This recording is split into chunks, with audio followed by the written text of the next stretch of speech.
Hi everyone, welcome to X and Y USS Short Question Series. So നമ്മൾ ഇന്ന് USSന് വരാൻ സാധ്യതയുള്ള അല്ലെ USSന് വന്ന പാറ്റേണിലുള്ള കുറച്ച് ക്വസ്റ്റ്യൻസ് നമുക്ക് ഡിസ്കസ് ചെയ്യാം. സോ നമ്മുടെ ആദ്യത്തെ ക്വസ്റ്റ്യൻ, താഴെ കൊടുത്തിട്ടുള്ളവയിൽ ശരിയായ ജോഡികൾ ഏതെല്ലാം എന്നാണ്. സോ നമുക്ക് നോക്കാം, which of the following are correct pairs. നമ്മുടെ ആദ്യത്തെ ഓപ്ഷൻ എന്താണ്? കോൺവെക്സ് മിറർ ഷേവിംഗ് മിറർ ആണെന്നാണ്. രണ്ടാമത്തത് convex mirror gives small image. മൂന്ന്, convex mirror object and image are in same size. So നമുക്ക് നോക്കാം എങ്ങനെയാണ് ഒരു കോൺവെക്സ് മിറർ ഉണ്ടാവുക. ഇതാണ് ഒരു കോൺവെക്സ് മിറർ. സോ കോൺവെക്സ് മിററിൽ സ്മോൾ ഇമേജ് ആണ് കിട്ടുന്നത്. അത് ശരിയായ ഉത്തരമാണ്. കാരണം ഇപ്പോൾ നമ്മളൊരു കോൺവെക്സ് മിററിൻ്റെ മുന്നിൽ ഒരാൾ നിൽക്കാമെന്ന് വിചാരിക്കുക, അപ്പോൾ ഇമേജ് എന്തായിരിക്കും? ചെറുതായിരിക്കും. അപ്പോൾ രണ്ടാമത്തെ ഓപ്ഷൻ കറക്റ്റാണ്. ഇനി convex mirror object and image are in same size. അപ്പോൾ ഒബ്ജക്റ്റും ഇമേജും സെയിം സൈസ് ആണോ? അല്ല. കോൺവെക്സ് മിററിൽ ഒബ്ജക്റ്റിനേക്കാളും ചെറുതായിരിക്കും നമ്മുടെ ഇമേജിൻ്റെ സൈസ്. ഇനി ആദ്യത്തെ option, convex mirror shaving മിററായിട്ട് ഉപയോഗിക്കുമോ?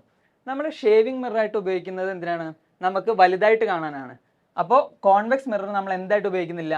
Shaving മിററായിട്ട് ഉപയോഗിക്കുന്നില്ല. അപ്പോൾ നമുക്ക് 1 തെറ്റാണ്, 3 തെറ്റാണ്, 2 ശരിയാണ്. ഇനി നാലാമത്തെ ഓപ്ഷൻ നോക്കാം, കോൺവെക്സ് മിറർ റെയർ വ്യൂ മിററായിട്ട് ഉപയോഗിക്കുന്നുണ്ട്. നമ്മുടെ വാഹനങ്ങളിൽ റെയർ വ്യൂ മിററായിട്ട് നമ്മൾ എന്താണ് ഉപയോഗിക്കുന്നത്? കോൺവെക്സ് മിററാണ്. അതെന്തുകൊണ്ടാണ്?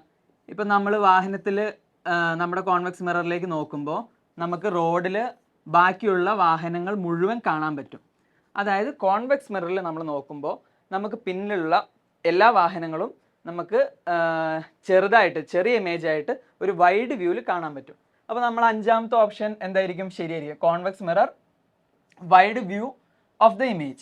സോ നമ്മൾ ഈ ക്വസ്റ്റിൻ്റെ ആൻസേഴ്സ് ഏതൊക്കെയാണ്? 2, 4, 2, 4, 5.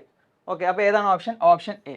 അപ്പോൾ നമ്മൾ എന്ത് മനസ്സിലാക്കുക? കോൺവെക്സ് മിറർ എന്ന് പറഞ്ഞാൽ ഇതാണ് കോൺവെക്സ് മിററിൻ്റെ ഷേപ്പ്. കോൺവെക്സ് മിറർ എന്ത് തരും? ചെറിയ ഇമേജ് ആണ് തരിക. നമ്മൾ ഷേവിംഗ് മിററായിട്ട് ഉപയോഗിക്കുന്നില്ല. പക്ഷെ എന്ത് മിററായിട്ട് നമ്മൾ ഉപയോഗിക്കും? റെയർ വ്യൂ മിററായിട്ട് ഉപയോഗിക്കും. ഓക്കെ, നമുക്കിവിടെ ഒരു കോൺവെക്സ് മിററിൻ്റെയും കോൺകേവ് മിററിൻ്റെയും കമ്പാരിസൺ നോക്കാം.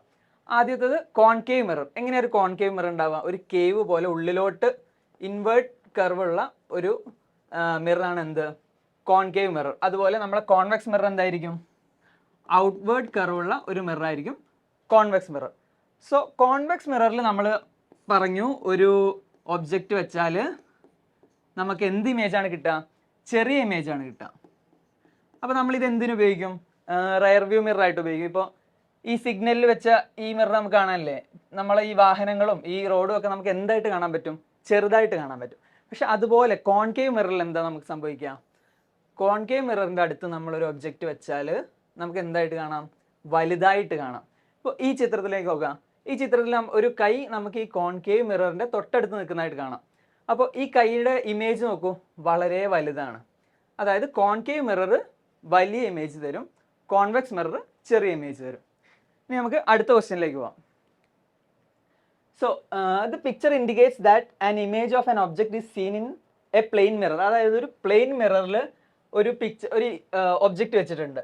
അപ്പോൾ അതിൻ്റെ ഇമേജ് 4 രീതിയിൽ ഇവിടെ തന്നിട്ടുണ്ട്. ഇതിൽ ഏതാണ് ശരി എന്നാണ് നമ്മളോട് ചോദിക്കുന്നത്. അപ്പോൾ നമുക്ക് നോക്കാം, ഒരു പ്ലെയിൻ മിറർ. ഇതാണ് ഒരു പ്ലെയിൻ മിറർ. ഇപ്പോൾ ഒരു പ്ലെയിൻ മിററിൻ്റെ മുന്നിൽ നമ്മൾ നിൽക്കുകയെന്ന് വിചാരിക്കുക. നമ്മൾ ഈ കൈ, അടുത്തുള്ള കൈ ഇങ്ങനെ പൊക്കി വെച്ചിട്ട് വിചാരിക്കാം. അപ്പോൾ നമ്മൾ എങ്ങനെയാണ് നമ്മളെ കാണുക? നമ്മളുടെ ഈ മിററിനോട് തൊട്ടടുത്തുള്ള കൈയായിരിക്കും പൊങ്ങിയിട്ടുണ്ടാവുക. അതായത് നമ്മളുടെ ഒരു ഇൻവേർട്ടഡ് ഇമേജ് ആയിരിക്കും, ലാറ്ററലി ഇൻവേർട്ടഡ് ഇമേജ് ആയിരിക്കും നമുക്ക് പ്ലെയിൻ മിററിൽ കിട്ടുക. അപ്പോൾ നമുക്ക് ഇവിടെ കണ്ടാൽ തന്നെ അറിയാം, ഓപ്ഷൻ എ അല്ല. കാരണം ഈ പക്ഷി ഇങ്ങോട്ടാണ് നോക്കി നിൽക്കുന്നത്, ഈ പക്ഷിയും അങ്ങോട്ട് തന്നെ തിരിഞ്ഞ് നിൽക്കുന്നത്, ഇങ്ങോട്ടായിരിക്കും തിരിഞ്ഞ് നിൽക്കേണ്ടത്. അപ്പോൾ ഓപ്ഷൻ എ അല്ല. അതുപോലെ ഓപ്ഷൻ ഡി അല്ല. ഓപ്ഷൻ ഡിയിലും പക്ഷിയുടെ ഇമേജ് തിരിഞ്ഞിട്ടില്ല. ഇനി നമുക്ക് ഓപ്ഷൻ ബിയും ഉണ്ട്, സിയും ഉണ്ട്. അപ്പോൾ ഓപ്ഷൻ ബിയിൽ എന്താണ് സംഭവിക്കുന്നത്? പക്ഷിയുടെ ഇമേജ് കറക്റ്റാണ്. പക്ഷേ പക്ഷിയുടെ ഇമേജിലൂടെ നമുക്ക് എന്തും കൂടെ തന്നിട്ടുണ്ട്? ഒരു ആരോ മാർക്ക് തന്നിട്ടുണ്ട്. അപ്പോൾ ഒരു പ്ലെയിൻ മിററിൽ ഞാനിവിടെ ഒരു ആരോ, ഈ ഷേപ്പിലുള്ള ഒരു ഒബ്ജക്റ്റ് വെച്ചിട്ടുണ്ട് വിചാരിക്കാം. അപ്പോൾ ഇതിൻ്റെ ഇമേജ് എങ്ങനെയായിരിക്കും ഉണ്ടാവുക?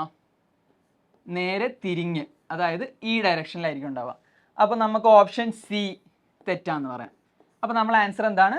Option B. ഇനി നമുക്ക് ഇതിൻ്റെ ഒരു എക്സാമ്പിളും കൂടെ ചെയ്യാം. സി ഈ മിററിൽ ഈ ഇമേജിൽ ഇത് ഒരു ആംബുലൻസിൻ്റെ ഇമേജാണ്. നമ്മൾ ശ്രദ്ധിച്ചിട്ടുണ്ടാവും ആംബുലൻസിൻ്റെ മുന്നിൽ ആംബുലൻസ് എന്ന വേർഡ് തല തിരിഞ്ഞാണ് എഴുതിയിട്ടുള്ളത്. അതെന്തുകൊണ്ടാണ് അങ്ങനെ എഴുതുന്നത്? നമുക്കിവിടെ ഒരു പ്ലെയിൻ മിറർ വെക്കാൻ വിചാരിക്കാം. ഈ ആംബുലൻസ് എന്ന വേർഡ് എങ്ങനെയായിരിക്കും ഇങ്ങോട്ട് റിഫ്ലക്റ്റ് ചെയ്യുക? എ എം ബി ഇവിടെ തല തിരിഞ്ഞിട്ടുള്ളത്, അത് തിരിഞ്ഞു വരും. ബി അതുപോലെ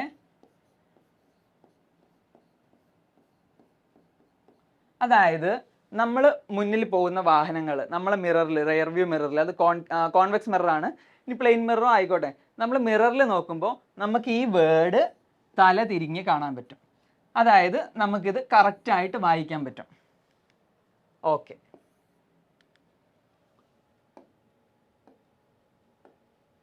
നമുക്ക് ഈ വേർഡ് എന്ത് ചെയ്യാൻ പറ്റും? കറക്റ്റായിട്ട് വായിക്കാൻ പറ്റും. അതുകൊണ്ടാണ് എന്ത് ആംബുലൻസുകളിൽ ആംബുലൻസിൻ്റെ നെയിം തല തിരിച്ചെഴുതിയിട്ടുള്ളത്.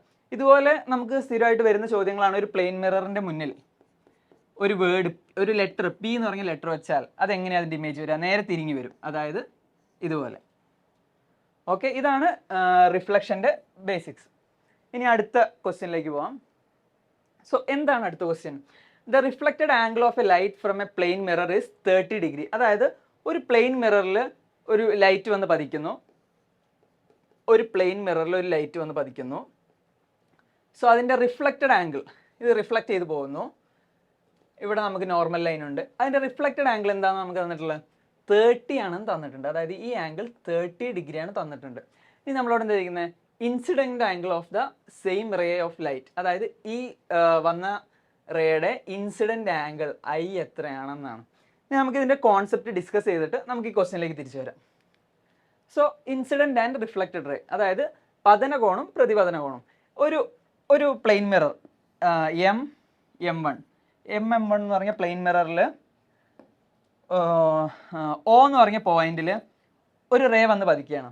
അപ്പോൾ ഇവിടെ ഉണ്ടാകുന്ന ഇൻസിഡൻറ്റ് ആംഗിൾ എന്ന് പറഞ്ഞാൽ എന്താ? നമ്മുടെ ഈ പ്ലെയിൻ ആയിട്ടുണ്ടാക്കുന്ന ആംഗിളാണോ? അല്ല, നമ്മൾ ഈ പ്ലെയിനിൽ O എന്ന് പറഞ്ഞ പോയിന്റിലാണ് ഇത് വന്ന് പതിക്കുന്നത്. അപ്പോൾ ഇവിടെ നമുക്കൊരു നോർമൽ ലൈൻ വരയ്ക്കാൻ പറ്റും, കുത്തനെ. അപ്പോൾ ഈ നോർമൽ ലൈനായിട്ടുണ്ടാക്കുന്ന ആംഗിളാണ് എന്ത്? Incident angle. അതുപോലെ ഈ നോർമൽ ലൈനായിട്ട് തിരിച്ചു പോകുന്ന റേ ഉണ്ടാക്കുന്ന ആംഗിളാണ് എന്ത്? Reflected angle. അപ്പോൾ ലോ ഓഫ് റിഫ്ലക്ഷൻ എന്താണ്? ഏതൊരു സർഫസിലും ഒരു ലൈറ്റ് വന്ന് പതിച്ചാൽ അതിൻ്റെ ഇൻസിഡൻറ്റ് ആംഗിളും റിഫ്ലക്റ്റഡ് ആംഗിളും എപ്പോഴും സെയിം ആയിരിക്കും.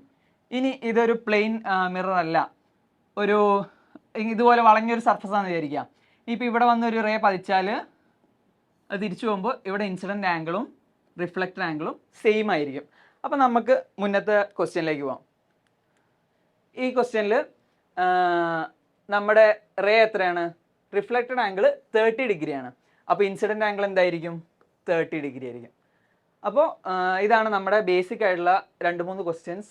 USSന് വരാൻ സാധ്യതയുള്ള പാറ്റേണിലുള്ള ക്വസ്റ്റ്യൻസ് ആണ്. So all the best for every one. Thank you.